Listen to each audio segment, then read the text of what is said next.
you know, we've done a lot of nanny state shows over the past couple of years, but this would have to be the silliest example of government overreach I have heard in a long time. For the last 9 years, people have been able to go down to North Bondi Beach and go for a surf on a surfboard provided for free by the Shared Board Initiative. Now, it's a group of locals who provide refurbished surfboards for anyone to use free of charge. They just leave them on the foreshore of the beach in a particular spot, and the only condition is when you've finished having a surf, just bring it back and put it where you found it.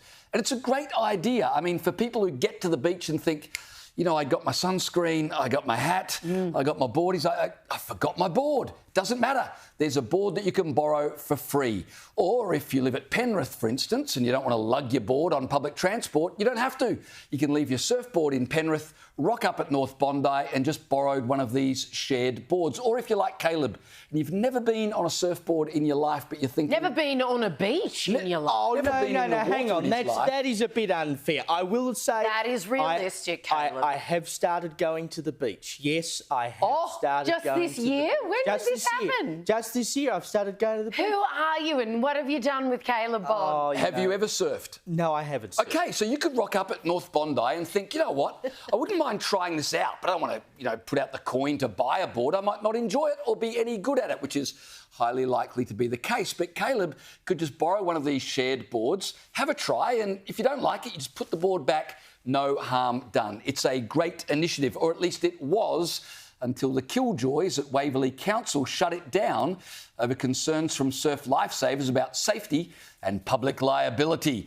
Local Cam Scott said the program's been so popular with locals and visitors and we've never had any issues in the past.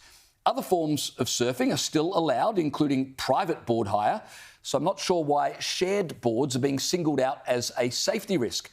I understand lifeguards want to reduce the risk and that not everyone is an experienced surfer, but I've tried to minimise rescue as much as possible, including reducing the number of boards that can be used and making sure all the boards have leg ropes. Now, Waverley Mayor Will Nemish said that he is committed to working out a process to address concerns regarding safety. I'm not sure what the concerns are. If someone rocks up with their own board, there's no concerns.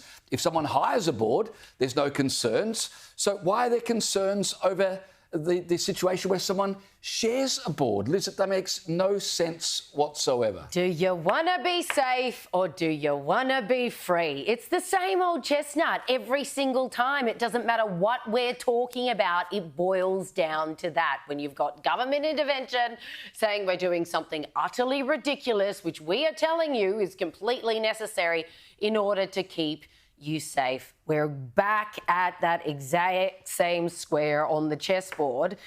And to be honest, this is one of those ones where you're like, OK, if we follow your reasoning to its logical conclusion, going into the surf alone is a safety risk and a public liability. Yep, of course it is. What on it? Because you can't guarantee that every single person who enters the surf knows how to swim. Indeed, that's the vast majority of the cases of drowning that we see here in Australia, or people getting caught in rips, etc. and so on. They're not seasoned beachgoers. They don't know what they're doing.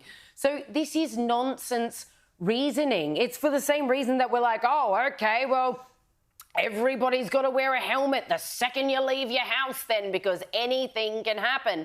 And then, of course, there's the broader question of, OK, let's say that the government is responsible for your safety. To what degree and at what cost? Because that's how we end up with stuff like this. How much does it boil down to personal responsibility? If you grab a board and go into the surf, let's say that's on you. I mean, has the Waverly Council got nothing else to do? You know, you've got councils running around Sydney at the moment saying they need to jack up the rates by 90% because they can't get their hands on enough money. Like, I think councils have got a fair bit going on at the moment. But no, the Waverly Council is going after people who want to go for a surf on a shared surfboard. I mean, why would you try to do any nice things in this country anymore? A bloke says, you know what I think it'd be a good thing to do? To restore surfboards so people who can't afford a surfboard, or don't want to lug it across the city, can come and have a surf at the beach. He's trying to do a good turn for people, and in comes the party poopers at the council. you can't do that because there's public liability problems here.